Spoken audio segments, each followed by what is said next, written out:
My name is Amy Johnson. I used to live with my husband, Michael, and our 5-year-old daughter. One day, I decided to go to a fancy sushi restaurant with my mom, which was something we hadn't done in a while. That day, our daughter was having a sleepover at a friend's house. While we were enjoying the luxurious sushi, I overheard a familiar voice from the private room next door. "Nothing beats expensive sushi, right, Michael? You must be happy to eat something delicious for a change." Absolutely. Being forced to eat Amy's terrible cooking all the time, I was really sick of it. "Thanks for treating me to such delicious sushi," replied the voice. My mom and I stopped eating and looked at each other. Peeking into the next private room, to my shock, there was my mother-in-law and husband. They were ordering only the expensive items and eating with their elbows on the table. So it's Michael and Mom, I thought. And to speak ill of a daughter-in-law behind her back, that's just rude. They always throw snide remarks at me, even when I'm around, so it's nothing new. I responded with a wry smile. Michael is 3 years older than me and works at a major corporation. I, on the other hand, quit my job to become a full-time housewife after getting married. It was the wish of my husband and mother-in-law that I become a housewife right after our marriage. My mother-in-law started pressuring me to have children soon. Luckily, I was able to conceive easily and found out I was pregnant within 2 months of trying. At first, my mother-in-law was happy about the pregnancy, but her attitude changed drastically when she found out it was a girl. "A girl? What were you thinking?" "I wanted a male hair," she exclaimed. "But I can't choose the gender, and girls are cute too, right?" I responded, "Cute girls eventually get married and leave. They're of no benefit to us." "Make sure the next one is a boy," she insisted. My husband was also disappointed that our child was a girl. "Mom wanted a boy so badly, and you gave birth to a girl. Girls just mean more expenses," he remarked callously. Their hurtful comments continued even after our daughter was born, and things only got worse over time. Our marriage deteriorated, and Michael gradually stopped coming home. Meanwhile, my young daughter worried about our family situation, thinking it was somehow her fault. Listening to my mother-in-law and husband badmouth me while making eating noises ruined the sushi experience for me. Then, their conversation took a darker turn. "So, how's Kate? Is the baby developing well?" my mother-in-law asked. "Everything seems fine. I can't wait to see my son's face," my husband replied enthusiastically. "That's great. Unlike some failures, she got pregnant with a boy on her first try." "Maybe it's because she's young," my mother-in-law remarked. "Could be. There's nothing better than a young woman. I'm looking forward to starting a new life with my young lover and the baby next year. I wonder how Amy would react when she finds out Michael has a son. She'll probably be so upset," my husband chuckled. The hurtful words and plans they discussed left me feeling devastated and betrayed. But no matter what she says, I'll choose Kate. Hearing their conversation, tears naturally started to flow from my eyes. Though I had sensed their lack of interest in me, I never imagined they were cheating, let alone that there was a pregnancy involved. My mind went blank. My mom was gently holding my hand, glaring sharply at the private room where the two of them were. "Those two? They're unforgivable. They're planning to take over our new home, aren't they?" "That's incredibly audacious," I whispered in shock. We had been planning to move when our daughter started elementary school and were in the midst of building our own home. The land for the house was provided by my father, who works in real estate at a family discount. He also managed to get a construction company he knows to build the house at a lower cost. It seemed that my husband and mother-in-law intended to live in that house with his mistress. "Lucky us for getting the house cheaply, thanks to her father," my husband commented. "Living in a new house with a young lover is just the ultimate happiness, isn't it?" "Don't forget about me," my mother-in-law added. "Of course. I know, Mom. I'll give you what would have been Amy's room. It's got great sunlight. You'll definitely like it," my husband replied cheerfully. "I'm looking forward to it. I can't wait to see my grandson. A child with Kate will surely be handsome," my mother-in-law remarked. "That's right. A child of mine and Kate's will definitely have a bright future," my husband agreed. Hearing their conversation, I couldn't stop my tears and lost my appetite, so we decided to leave the restaurant. It turned out that my mom had recorded their conversation, perhaps as evidence. Afterwards, I didn't return home but went back to my parents' house with my mom, who comforted me gently as I broke down in tears. "It must have been tough for you, Mom. I'm sorry," I apologized. "Why are you apologizing, Amy? The ones at fault are Michael and his people who betrayed you, not you. I can't forgive them for making. I'm sorry, Mom. I can't let my precious daughter suffer, I whispered in a low voice. My mom gently stroked my head with a kind smile. That's good. I was worried about what to do if you wanted to continue your married life with Michael. If things kept going as they are, Michael would likely initiate a divorce in a way that puts you at a disadvantage, maybe even demand alimony, my mom explained. What? But I didn't cheat, I exclaimed. But now that you know you've been betrayed, you can take the initiative. Don't worry, I'm here with you, she assured me with a smile. My mom has always been a dependable person. She was assertive when I faced harassment at school. I've always admired her since I was young. So I decided to proceed with a divorce advantageously and hire a detective agency to investigate my foolish husband. Thinking I was completely oblivious, Michael was openly cheating. Additionally, I decided to gather evidence myself and planted a voice recorder in his car.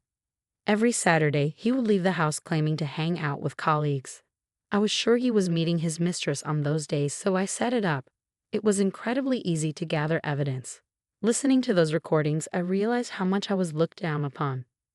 Are you sure your wife isn't getting suspicious about us meeting every week on the same day? Michael's mistress asked. Don't worry about it. She believes everything I say. I'm sure I can easily fool her about alimony and child support. I don't want to give those women a single penny, Michael replied callously. Yeah, that makes sense. We have our future life to think about. The old hag can just drop dead for all I care, his mistress remarked. You really say some terrible things, but Michael, you always say that too. I should have never married that awful old woman. Why did you marry her in the first place? She continued. I saw her photo, and to be honest, she's not even pretty. I must have been out of my mind back then. If I'd met you earlier, I wouldn't have given a woman like that a second glance. I'm so happy. I love you, Michael. I love you more than anything in the world, she declared. Hearing those hurtful conversations confirmed my decision to end my marriage. After hearing those intimate sounds in the car during the recordings, my sadness disappeared, replaced only by anger. They completely looked down on me, but of course I had no intention of letting them have their way. I continued to gather evidence with my parents' help. After receiving additional proof from the detective agency, I was ready to confront my husband about a divorce. I told my husband and mother-in-law that I needed to discuss something important and called them. My parents offered to accompany me, but I decided to confront them alone. This was my problem, and I wanted to resolve it myself. When the two of them showed up, they looked annoyed. What's this important talk about? We're not so free to attend to your whims. Yeah, you're interrupting our day off. I had plans for a lunch date with friends, my mother-in-law complained. I'm sorry. I just really needed to talk to you, I replied. So what is it? Make it quick. I handed my husband the divorce papers with a serious expression. My name was already filled in. For a moment, they were speechless. What's this all about? Why are you bringing up divorce? I can't continue with you anymore. Please divorce me, I explained. Upon hearing this, my mother-in-law burst into laughter, followed by my husband. What are you talking about? All of a sudden, divorce me? You can't live without me. Exactly, know your place. I'd understand if Michael wanted a divorce, but it's ridiculous coming from you, my mother-in-law mocked. It doesn't matter who initiates the divorce, does it? And without Michael, how do you plan to live? You're just a housewife, and he's been supporting you financially. Are you planning to live homeless with your daughter? Homeless mother and daughter, huh? That would be quite a sight, my husband sneered. They began to mockingly laugh at me and my daughter. Seeing them like that, I almost lost my composure, but I held back. I will be demanding alimony from Michael and, of course, child support as well, I declared firmly to my husband. What? What are you talking about? I can't understand child support, he stuttered in disbelief. But why should I pay alimony? Don't you understand what alimony means? This is why I can't stand uneducated women. Of course I know what alimony means. I'm not that ignorant. So how exactly are you planning to get alimony from me? Give me a convincing explanation, Michael. I challenge. You're having an affair with a woman named Kate, right? And she's pregnant with your child? I stated, mentioning the mistress's name. This caught my husband and mother-in-law off guard. They clearly didn't expect that I knew about the affair, but they weren't the type to give in just because of that. What? You knew about Kate? My husband admitted. Yeah, I admit it, but it's your fault you were cheated on. Why is it my fault then? I demanded. My mother-in-law started talking. It's because you only gave birth to a girl. You didn't try hard enough for a second child. If you had just gotten pregnant with a healthy boy, Michael wouldn't have left you. It wasn't that I didn't try. I couldn't. After our daughter was born, Michael didn't help with childcare or housework at all. How could I even think about having another child under those circumstances, especially when it was my first time raising a child? I explained. What nonsense is this girl talking about? Childcare and housework are a woman's job. You're wrong to rely on a man like Michael. Maybe your attitude is why he got fed up with you, my mother-in-law retorted. Hearing my mother-in-law defend her son who cheated and impregnated another woman, I was more astonished than angry. I couldn't believe I had put up with such unreasonable people for so long. My husband continued to berate me. You gave up being a woman after marriage. You stopped wearing makeup, and after giving birth, you quickly aged. Who would want to have a child with an old hag? It's your fault for losing your feminine charm. True, after childbirth, I stopped focusing much on makeup or hairstyles, but I maintained basic grooming. Many women gain weight after childbirth, I responded, defending myself against their hurtful accusations. But I was careful not to, and it seemed my husband never noticed these efforts. Caught up with his young mistress, he had no interest in me. Continuing to mock me, I made a request. Can you bring Kate here? I'd like to meet her, I asked. What? Why? She knew you were married and still had an affair, right? She also has a responsibility. I want to have a talk with her, I explained. Meeting Kate will only hurt you more, my husband replied. Why would that be? Well, Kate is young and has a great figure, unlike you. Plus, she's carrying a boy in her belly, something you couldn't give me. You might just lose it out of jealousy, he sneered. I don't care about that. Just call her, please, I replied coldly. My husband seemed displeased that I didn't react the way he expected. He clicked his tongue in annoyance and started calling his mistress while intermittently glancing at me. He deliberately put the phone on speaker mode so I could hear their conversation. Hey, what's up? Are you coming over today? I need to apologize to Kate about something, he said. What? What's going on? I'm scared, Kate replied. Turns out my wife found out about us. I want you to come over, he explained. Meeting your wife? That's scary, Kate responded. It's fine. I love you, Kate, and I'll protect you, my husband reassured her. If that's the case, I'm relieved. I've wanted to meet her too, so sure, Kate said naively. About 30 minutes later, Kate arrived at our house. She was dressed inappropriately for the situation, wearing a shoulder-bearing shirt and a miniskirt. She was a 25-year-old temp worker at my husband's company. We invited her in to continue the discussion. Despite my presence, my husband and his mistress began to flirt with each other. Kate is young and attractive, unlike someone else here. Even pregnant, she takes care of her appearance, my husband remarked. Hey, don't say that. You'll make your wife angry, Kate joked. Oh, I guess she's not your wife anymore. Sorry for taking your husband. Kate smirked at me, clearly looking down on me. Then my mother-in-law compared us. Kate is young and beautiful, unlike Amy. Plus, she's giving us the boy we always wanted. She's feminine and charming, unlike someone else here. I really like her, my mother-in-law remarked. I'm so happy to hear that from you. I like you too, Kate replied, flaunting their relationship as if to show off to me. However, I wasn't affected by their display. I turned to my husband and Kate and resumed the conversation. I'm sure you're aware, but I'll be seeking alimony from both of you, I insisted. Alimony? You're still on about that. Did you think you could just come up with some excuse to avoid paying alimony? Did you think if you manipulated me enough, you wouldn't have to pay? My husband scoffed. Hey, wife, you're scary, he added nervously. As I pressed them, Kate dramatically clung to my husband, who soothingly stroked her head. It's okay, I'll protect you, Kate, my husband said, uttering such a cheesy line that it made my skin crawl. How did I ever fall in love with and choose to marry such a man? Now, I couldn't understand why I married him in the first place. Do you understand that if a married person commits adultery, they're obliged to pay alimony, right? I questioned. Kate knew you were married and still got involved with you, correct? I have the right to demand alimony from both of you, I continued. Sure, we're together, but do you have any physical evidence? My husband challenged. You think I don't have anything? I have all the evidence I need, I declared. I laid out the investigation report from the detective agency and photos of their affair on the table. I also played the recordings from the car and a conversation my mother had recorded at the sushi restaurant. My husband and mother-in-law were speechless, their eyes wide. How about that?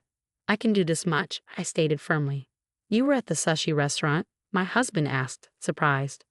Yes, I was at the next table. I heard familiar voices and was surprised to see you and your mother there. Talking so loudly in the restaurant, I explained. Seriously? No way, my husband seemed visibly shaken by this revelation. My mother-in-law, too, was speechless, probably trying to think of a way to escape paying alimony. Then Kate spoke up, seemingly oblivious to the seriousness of the situation. Even if we have to pay alimony, we have the new house, so it's no big deal. If we run out of money, we can just sell the house. It's quite a mansion after all. It should sell for a good price, she remarked smugly. Her attitude was more irritating than infuriating.